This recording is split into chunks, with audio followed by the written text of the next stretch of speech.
Hello, hello, hello. How are you? Welcome back. We are on episode 4 today, and not gonna lie to you, I just figured out what I was gonna talk about like within the last 30 minutes. I sat here. I know these come up every week, and I always kind of like ask my guides throughout the week, is there something? And I'm watching the Facebook group, and I'm checking the emails and what people are chit chatting with me about, and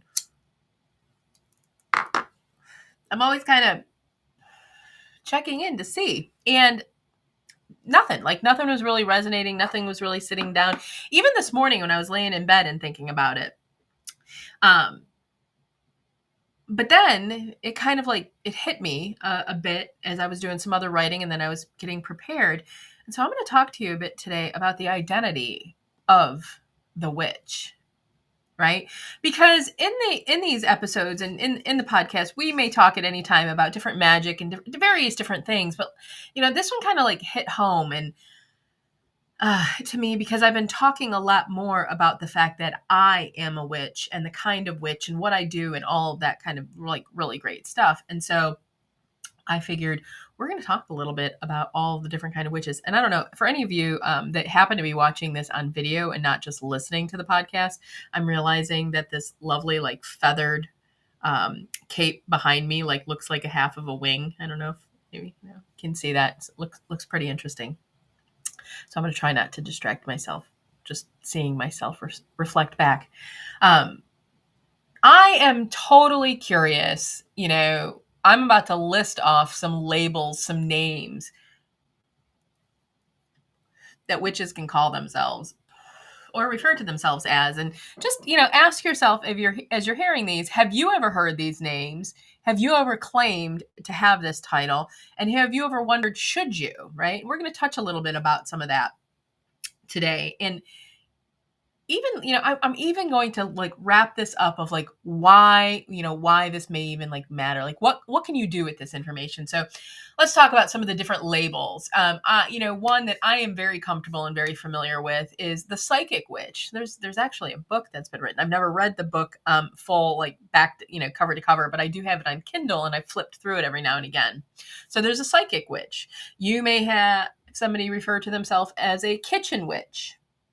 Right? So a psychic witch is going to be a witch that's probably leveraging and using their psychic powers very strongly, very, a lot. Maybe they actually claim to be a psychic medium like me. I don't know. Maybe. You can have a kitchen witch, somebody that does their magic within their food and within their cooking and leverages all the tools. Like their literal altar could be their kitchen counter, right?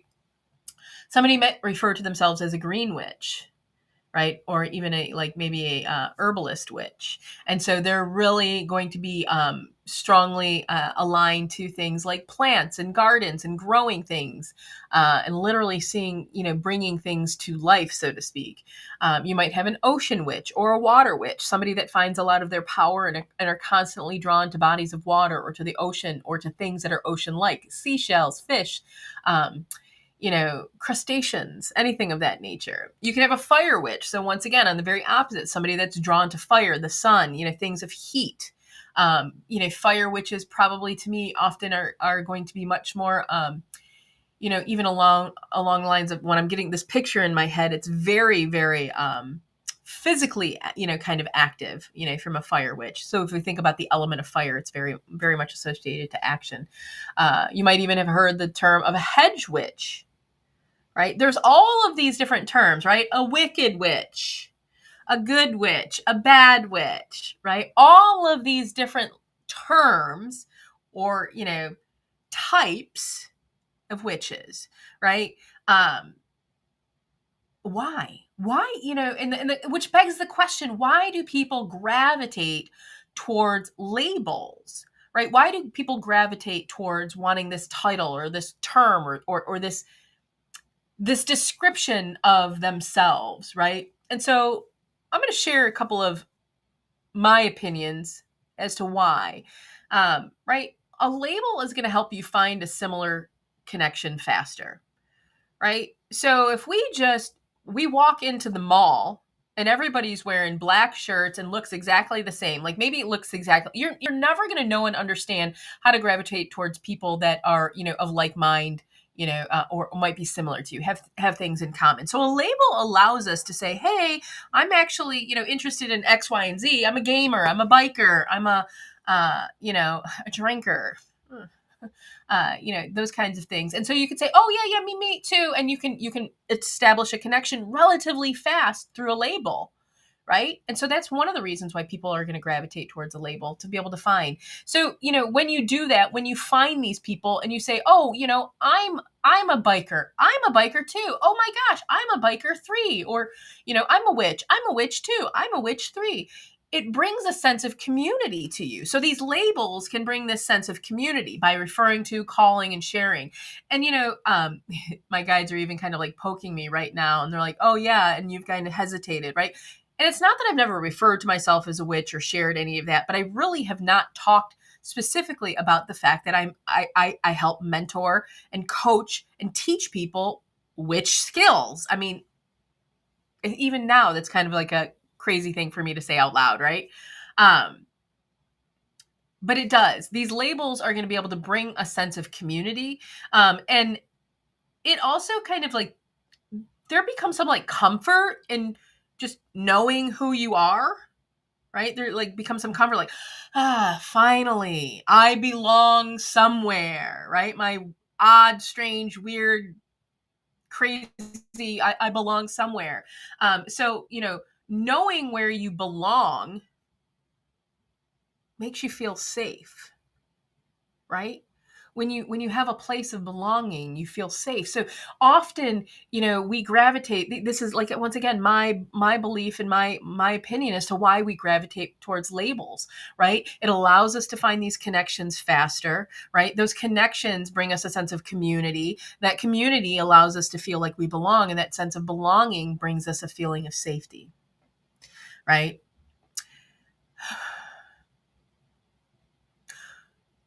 Which I don't think anybody's going to really argue with. I think that makes sense, right? Which goes to like, why is it important then, right? Why do people gravitate towards a label? Why is it important to have a label? Why do we find, like, what really is it about a particular label, or like going through, like, why don't we just pick one? Right? Why don't we just pick one? Why do we pick multiples? Because even the multiple, right, helps us truly know who we are, right? Allows us to have this sense of self, this sense of identity.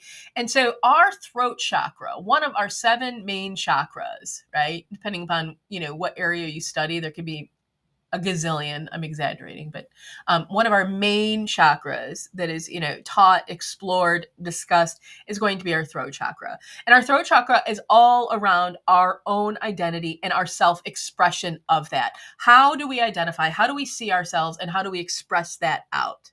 Right? And so being very comfortable with who we are, right? Understanding who we are, accepting a label as a truth, helps us, be comfortable. And it means that we're going to have this strong and well-aligned throat chakra. Okay. We're going to have strong. So if like we truly like, yes, I am a very powerful witch. That is true to me, right?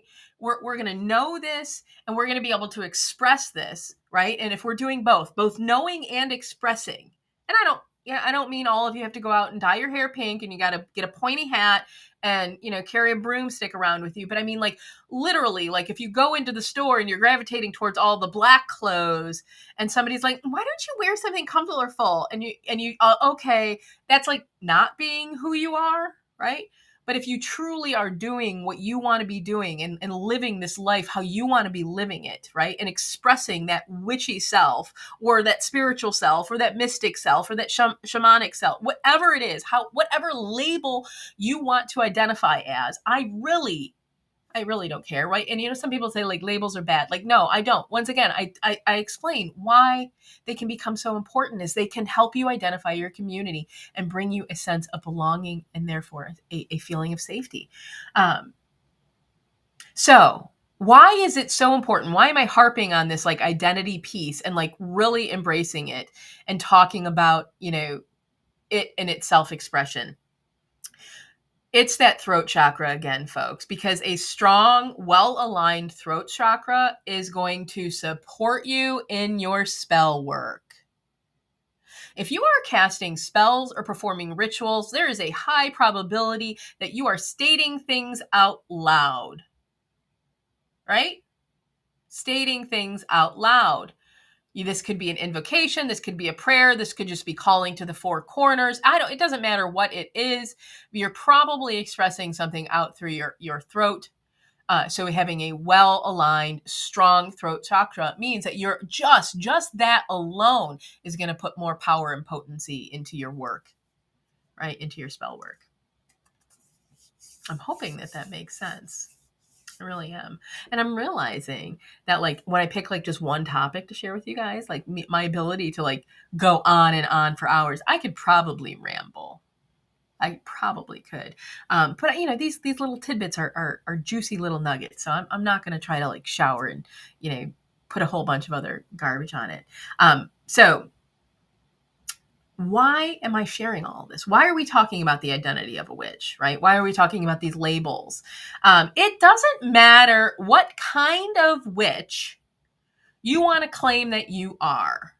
You want to say you're a psychic witch, a kitchen witch, an ocean witch, a hedge witch, a wicked witch, a good witch, a bad witch. I don't care. I really don't care.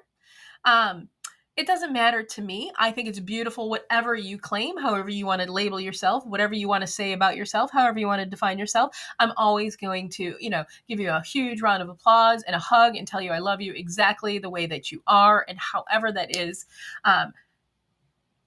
It just matters, right? If you were going to practice witchcraft, if you were going to do magic, and I don't mean dabble in it, all that matters is that you embrace the identity of the witch, of someone that has innate supernatural powers that they can invoke and call upon at any time to create magnificent transformations within their own life or even those around them, right? That's all that matters, is that you embrace that identity, because your witchcraft and your magical journey are going to take you down many, many, many, many different paths. And the type of witch that you claim that you are today may not be the type of witch that you claim that you are tomorrow. And it certainly may not be the type of witch that you claim that you are a year from now. So it does not matter what type of witch you refer to yourself as. Just claim your fucking witchy powers. That's it. That's all you got to do, right? So before I part ways with you today, I'm going to say these are a couple of the witches that I am, right? Because I do have. If anybody wants to know if my circle and my community happens to be one that you want to hang out with, right? First off, I claim myself as being an eclectic witch.